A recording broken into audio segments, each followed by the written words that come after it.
So good afternoon again. Thanks again for the opportunity.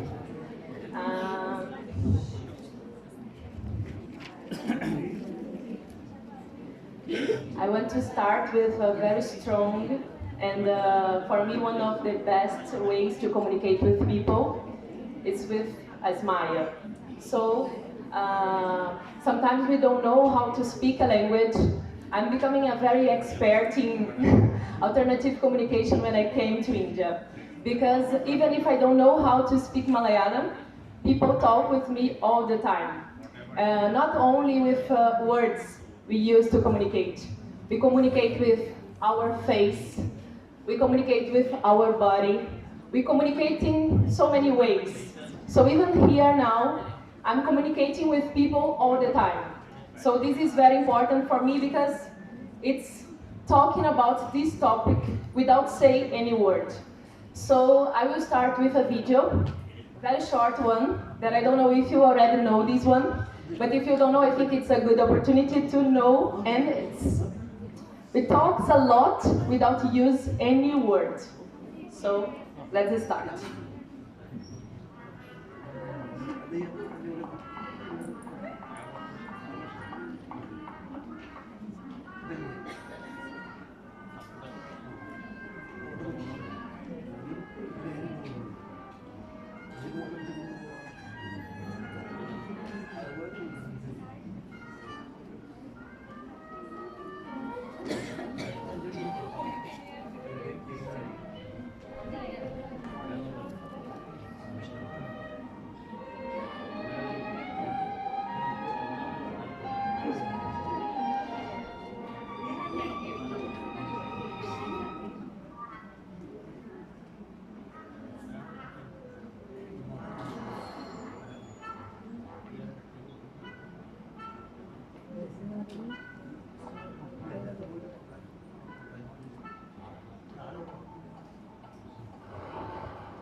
So I wanted to start with this video because for me, this is the video that talks more about communication without being necessary to use even one word. So using that video, okay, just a minute. Using that video as an example, we can understand how we can communicate using our facial expressions, our gesture, how we can look to people, and how we can connect with them. So communication, the biggest meaning to communication is to connect with people. So not necessarily we need to use words for that. So these videos show exactly what I wanted to show to you. That is how we can help people. Because I think the most important thing in this seminar is to understand how can we help people with the communication. Not only people with disabilities, of course it's part of our seminar, but not only with them. We are communicating all the time between us. So it's very important, this kind of connection with people. So my topic is all about AAC. So it means Augmentative and Alternative Communication. So I will talk about it very briefly, very fast, because we already have many explanations about the topic. But I wanted to talk about about the concept. What is AAC? So according to American Speech Language Hearing Association, augmentative and alternative communication includes all forms of communication other than oral speech. So we can use you can express our thoughts, our needs, our wants, ideas, all using this AAC. And all of us, we use that using our facial expressions, gestures, symbols, and pictures. All right. At that moment, I'm using that. For example, I'm from Brazil, and my mother language is Portuguese. So probably, even if you speak English, maybe you will not understand completely what I say, because my accent is kind of different. So sometimes you think, what she said? It's not the right way to pronounce that. So I'm using here a way to help me. It's a technological device. So I'm talking and you are reading. So at the same time, you can understand it better. So every moment nowadays we have a device in our hands. For example, everybody has a phone. The kids nowadays, they open their eyes and they can manipulate a phone and an iPad and everything. So you are being very, we are receiving benefits from the technology. It helps us to communicate. For example, I can communicate with my mother that is in Brazil. I can send her a video, I can talk with her, and I can, for example, send her a message. All of that is part of communication. Even with people that you don't know, you can communicate.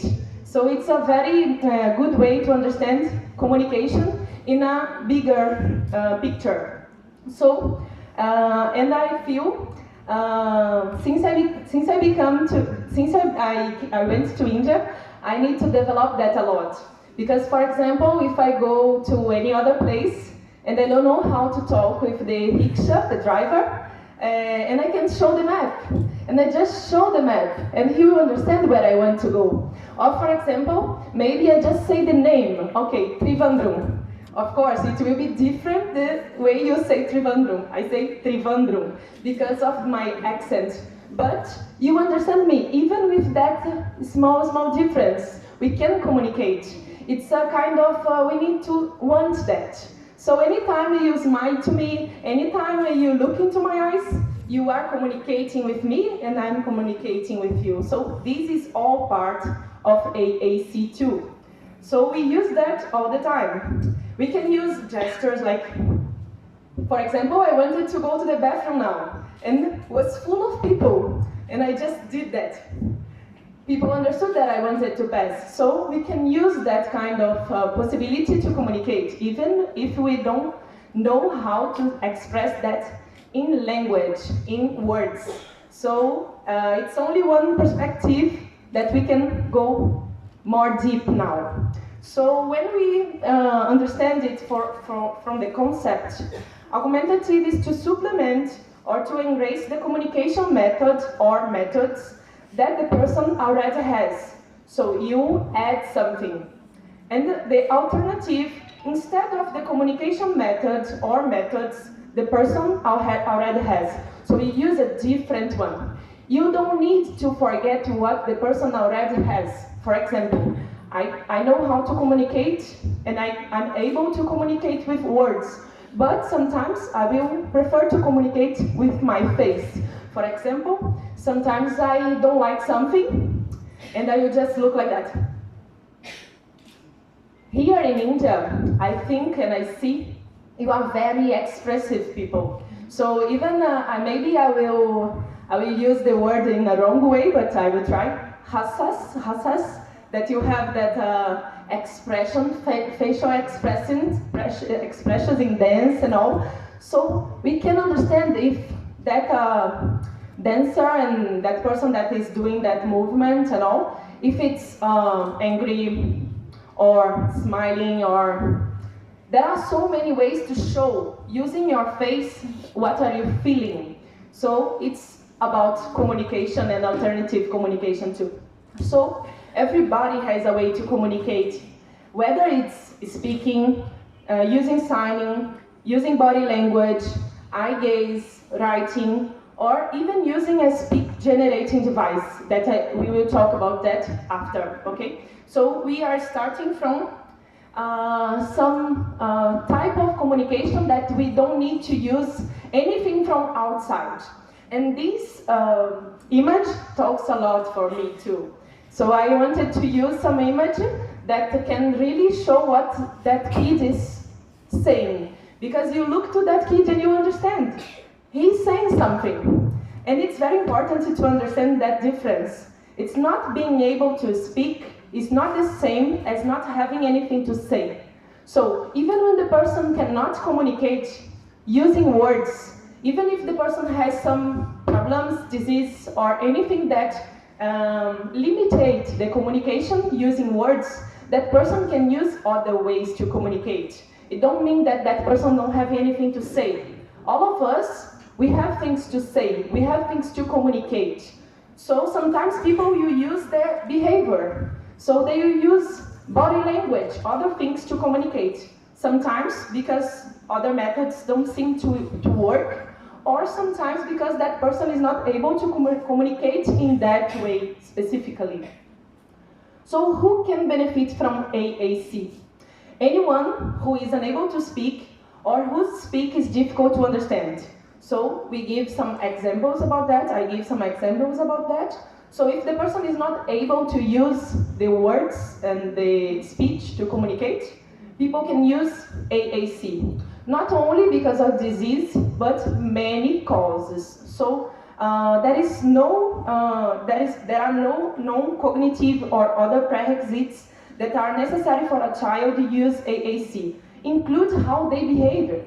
So how children, how a person, not only children, but how a person behave, how a person act in life, is communicating all the time. For example, the clothes you use is communicating. The hair, the way you use, it communicates. Everything we do, how we move, how we walk, everything has a meaning. Everything is communicating something. And then we need to be aware about that. So if we start paying attention of other people, we can connect with them. So we can communicate with them. So it's what was shown in that video.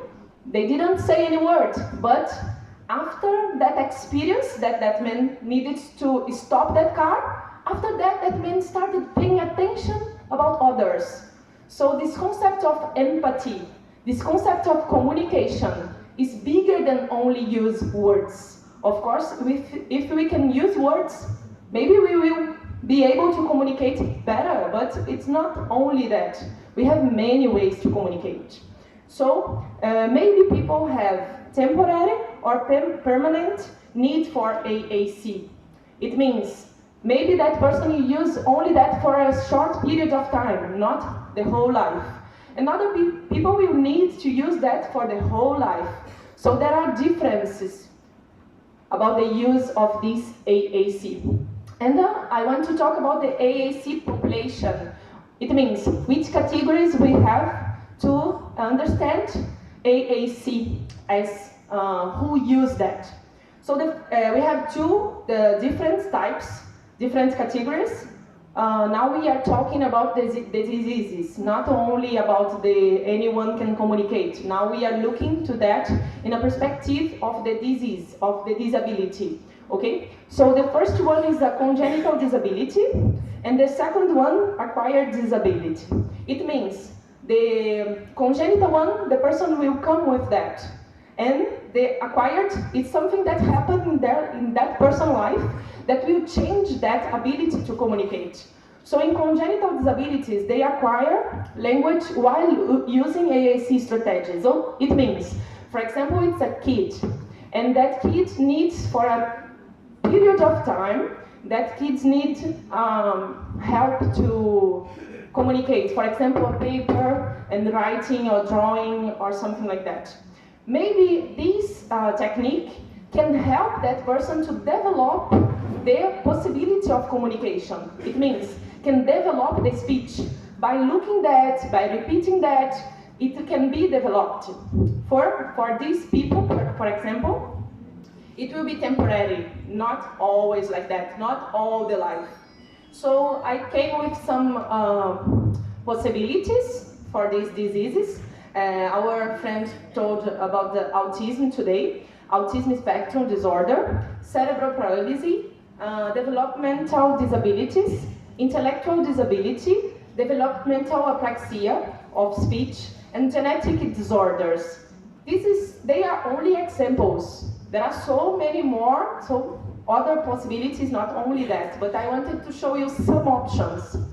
And the acquired disabilities, it will depend on the intactness of the language and cognition at the time of injury, as well on disease onset and progression. What it means? Maybe that person needs to use that kind of alternative communication for the whole life.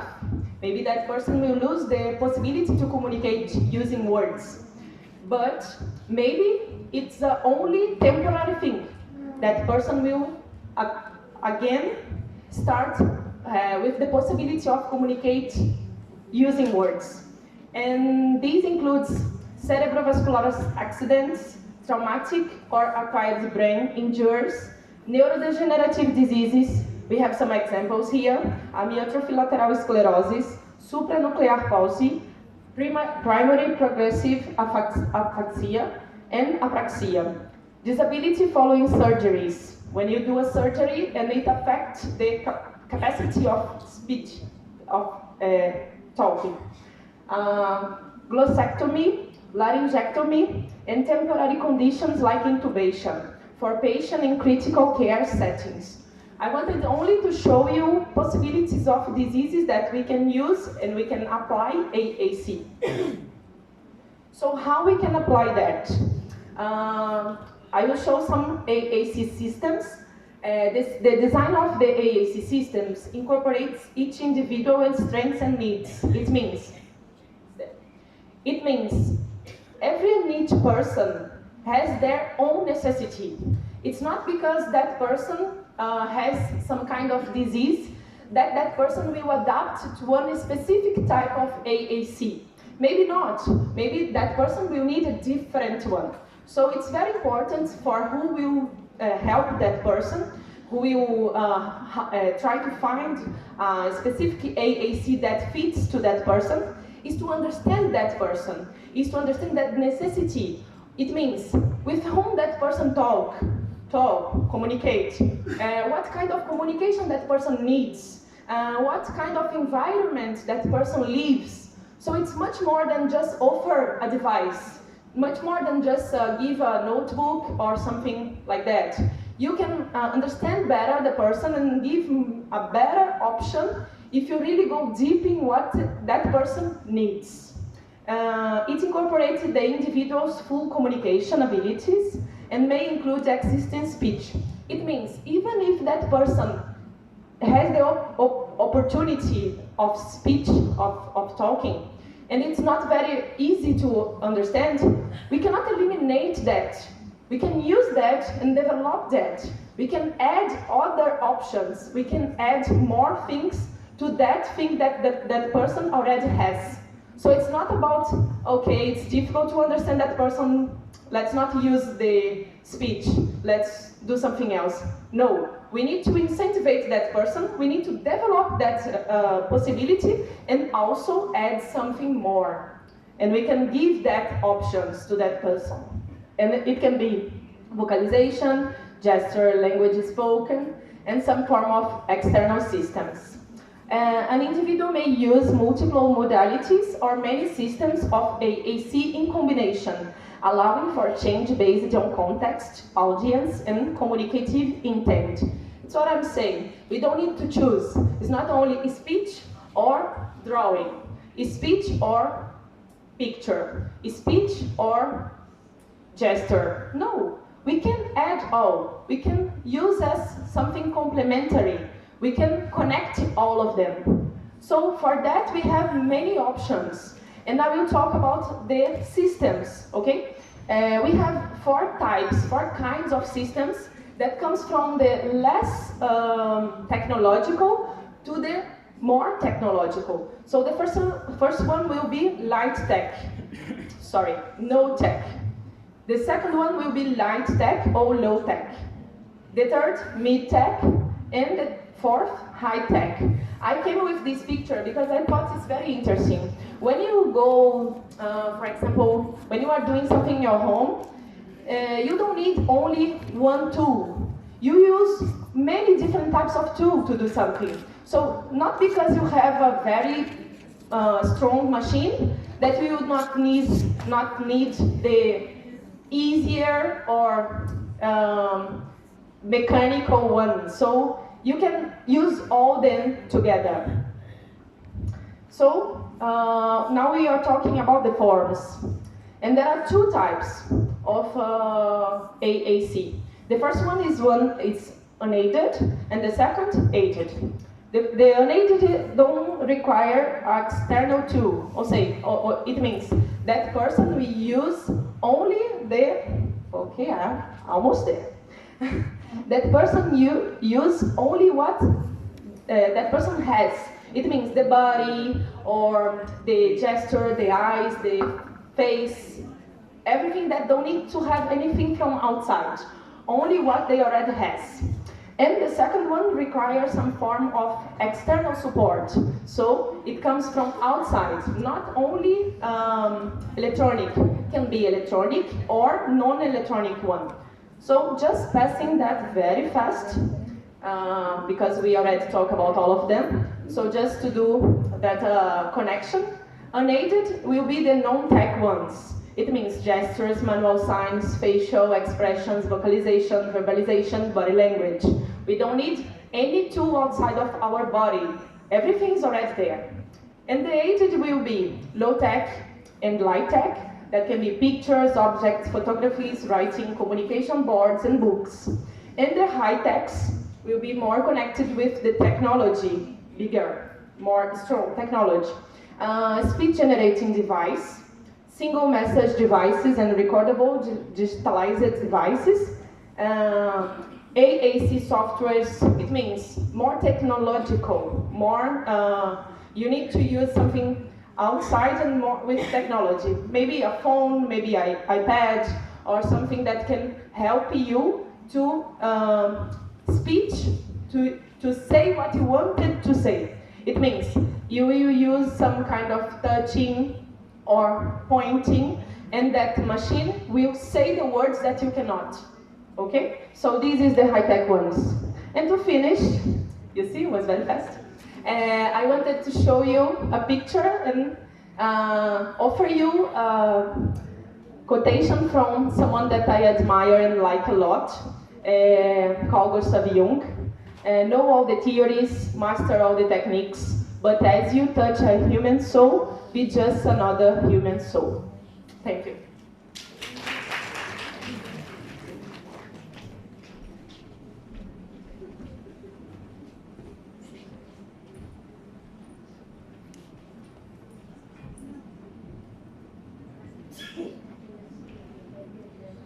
Well, thank you, Veronica from Brazil, for presenting on the topic all about AAC, though there is a time constraint, but she has delivered the message, and she has also given us an idea about what is AAC and what is the benefits of AAC, in addition to who benefits from this kind of either supplement or supplementary or replacement devices or techniques for the usual or the normal communication.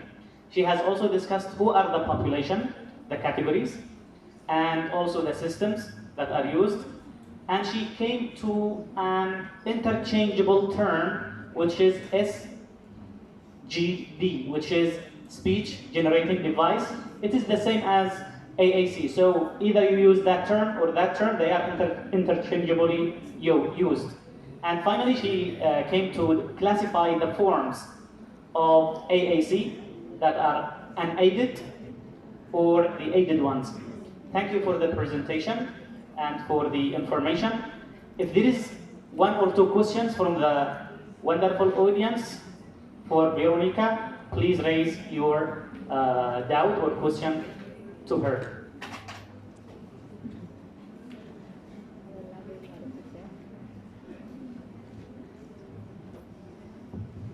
I'm very happy. It means that everybody understood everything that I said.